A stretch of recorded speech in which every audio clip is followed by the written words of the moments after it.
மனோஜ் கேட்ட கேள்வி ரோகிணி மேல சந்தேகப்படுற விஜயா முத்து உடைச்ச ரகசியம் செய்த மாதிரியான விஷயங்கள் குறித்தா இன்னைக்கான சிறுகடி காசி சீரியல் என்னென்ன நடந்துச்சு அப்படிங்கிறத பார்க்க போறோம். ஸோ அந்த வகையில் போட்டியில் முத்துவும் மீனாவும் ஜெயிச்ச நிலையில் அண்ணாமலை கிட்ட ரோகிணி என்று மனோஜ் பற்றி முத்து சொன்ன வார்த்தையை கேட்டு விஜயாவுக்கு பார்த்தீங்கன்னா ரோகிணி மேலே டவுட் வருது. ஸோ அந்த வகையில் இந்த எபிசோட ஆரம்பத்தில் சிறந்த ஜோடியாக முத்துவும் மீனாவும் தேர்ந்தெடுக்கப்பட்ட நிலையில் மேலத்தாளத்தோட வீட்டுக்கு வந்ததை பார்த்ததும் விஜயா அதிர்ச்சியாகி நிற்கிறாங்க. அண்ணாமலை, இந்த உலகத்திலேயே நீங்கள் 2 பேரும் தான் சரியான கணவன் மனைவி, நீங்கள் தான் ஒருத்தர் நல்லாவே புரிஞ்சு வச்சுருக்கீங்க அப்படிங்கிற மாதிரி நான் சொன்னேன். அதுதான் இப்போ நிரூபணமும் ஆயிருக்குது அப்படிங்கிற மாதிரி சொல்ல முத்து பார்த்தீங்கன்னா தன்னுடைய நண்பர்களோடு சேர்ந்து டான்ஸ் ஆடுறாரு. ஸ்ருதியா ரவியும் அவங்களோட சேர்ந்து வெஸ்டர்ன் வாசிங்க அப்படிங்கிற மாதிரி சொல்லி டான்ஸ் ஆட இது எல்லாத்தையுமே பார்த்து விஜயா கடுப்பாகிறாங்க.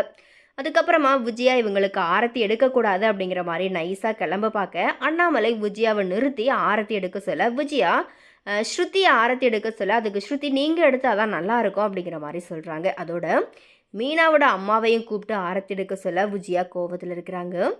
அதுக்கப்புறமா நீங்கள் ஏன் ஜெயிக்கலை அப்படிங்கிற மாதிரி மனோஜ் ரோகிணி கிட்ட விஜயா கேட்க அவங்க விளக்கம் கொடுக்குறாங்க. அப்போது மனோஜ் அங்கே கேள்வி கேட்டவங்களுக்கு சரியாக கேள்வி கேட்க தெரியலை, அவங்க வாழ்க்கைக்கு தேவையான விஷயத்தை பற்றி கேள்வி கேட்கல அப்படிங்கிற மாதிரி சொல்லிக்கிட்டு இருக்கிறாரு. அப்போது முத்துவும் மீனாவும் சந்தோஷமாக பேசிக்கிட்டு இருக்கிறத பார்த்த விஜயா பார்த்தீங்கன்னா பழமொழியை சொல்லி இவங்களை நக்கல் பண்ணுறாங்க.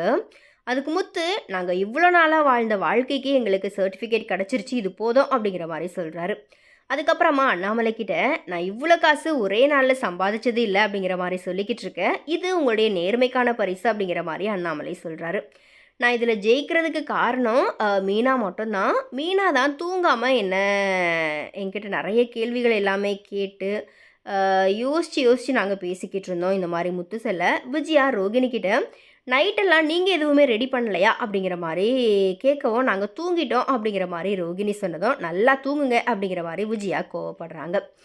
படிப்பறிவு இல்லாதவங்களுக்கும் பொருத்தம் இல்லாதவங்களுக்கும் தான் இந்த பரிசை கொடுக்குறாங்க அப்படிங்கிற மாதிரி நக்கலா மனோஜ் பேச முத்து, படிப்பு தேவையில்லை, மனசு பொருந்தி இருந்தால் போதும் அப்படிங்கிற மாதிரி சொல்கிறாரு. அண்ணாமலை கிட்ட தான் வாங்கிட்டு வந்த பணத்தை கொடுத்து சந்தோஷப்படுறாரு. அதோட அண்ணாமலை கிட்ட பேசிக்கிட்டு இருக்கும்போது மீனா அங்கே வந்து, நடுவர்கள் புருஷன் பொண்டாட்டினா சண்டை வரணும், அப்படி வரலைன்னா பொண்டாட்டி புருஷன்கிட்டையும் புருஷன் பொண்டாட்டிக்கிட்டையும் எதையோ மறைக்கிறாங்கன்னு அர்த்தம் அப்படிங்கிற மாதிரி சொன்னாங்க அப்படிங்கிற மாதிரி சொல்ல ரோகிணி இதை கேட்டு அதிர்ச்சி அடைஞ்சு அங்கேருந்து கிளம்பி கிச்சனுக்குள்ளே போயிடுறாங்க. அங்கே போன விஜயா, நீ எதுவும் மனோஜ் கிட்ட மறைக்கிறியா, நீங்கள் நல்ல புருஷன் பொண்டாட்டியாக தானே இருக்கீங்க அப்படிங்கிற மாதிரி கேட்க அதுக்கு ரோகிணி, அங்கே அவங்க இங்கிலீஷில் சொன்னாங்க, இவங்க பாதியத்தான் சொல்கிறாங்க அப்படிங்கிற மாதிரி சமாளிக்கிறாங்க.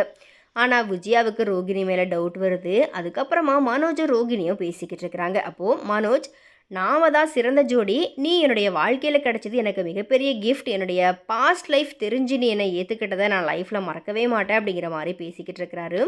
ஸோ இதோட இந்த எபிசோட் பார்த்தீங்கன்னா முடியுது. இன்னும் நாளைக்கு என்ன நடந்துச்சு அப்படிங்கிறத நம்ம நெக்ஸ்ட் வீடியோவில் பார்க்கலாம். சரி, இது குறித்த உங்களுடைய கருத்துக்களை மறக்காம கமெண்ட்டில் ஷேர் பண்ணுங்கள்.